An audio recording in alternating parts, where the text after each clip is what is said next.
Hello everyone, welcome to Online Help Guide. Today in this video, I'm going to show you how to log into Kucoin Exchange account. So without any further ado, let's get started. First of all, open up a web browser. Now in the search bar, type in www.kucoin.com.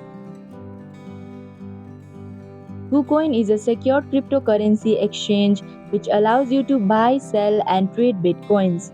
After you come across this official page, click on the sign up button in the top section of your screen.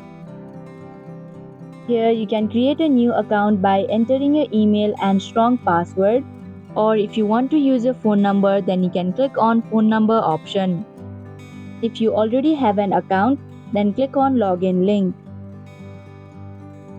Here enter your email address associated with your account and your valid password. And if you do not remember your password, then you can click on forgot password link. If you had used your phone number while signing up, then click on the phone number option. Here you'll have to enter your number associated with your account and your password. Finally, after entering your details, you can click on login button to proceed.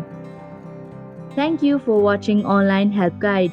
Hope this video was helpful. If it was, then hit the like button and comment down if you have any questions or feedback. Also, if you are new to our channel, subscribe and hit the bell icon so that you don't miss our upcoming videos.